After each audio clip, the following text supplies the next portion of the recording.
and I have been seeing Dr. G since January, late January. I had a fall on the ice on the 27th. I saw him 4 days later.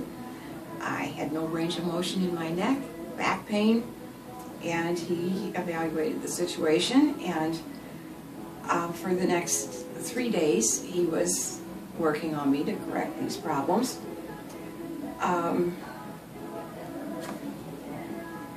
Over the course of those 3 visits, a right hip pain that I had had for several years just disappeared, and I knew that I was headed eventually for a total hip replacement on the right side. No more. It was gone. 3 visits. Come in and I said, Erin, I don't believe this. I don't believe this. And she just smiles and says, that's how it is here.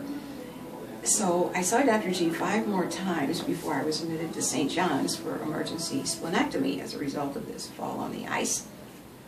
And it was at some point during those 5 times that my husband said to me, have you noticed you're not coughing as much anymore? I have what's called chronic obstructive pulmonary disease, asthma, chronic bronchitis. Well, yeah, I did sort of notice I'm not coughing all the time. Everything I do makes me cough.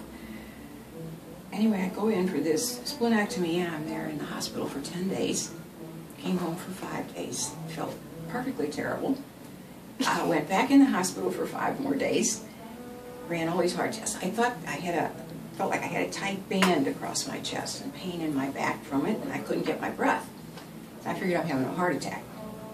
5 days. They did all the heart tests they could think of, and it came out, nothing wrong with your heart. This has nothing to do with your heart. Whatever it is, it's not your heart.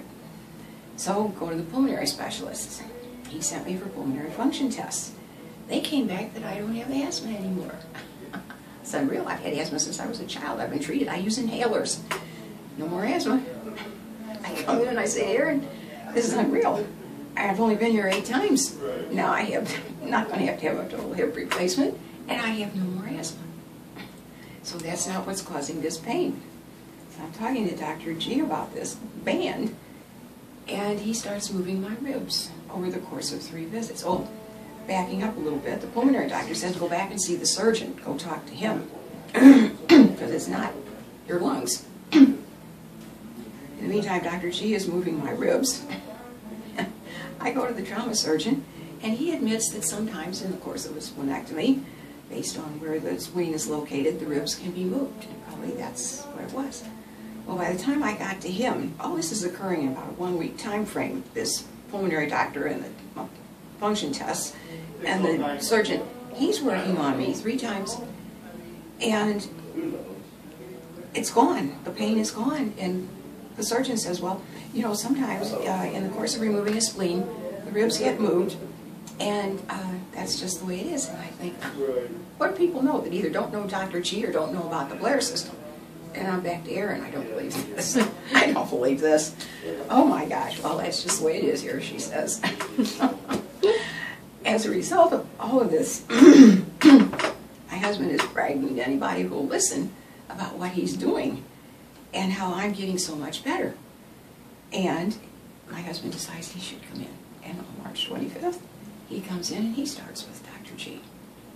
So here we are. And we're doing a whole lot better. And we're going to be here a long time, because there's more to be done. Oh my gosh, that's it. Thank you. Oh, heavens above.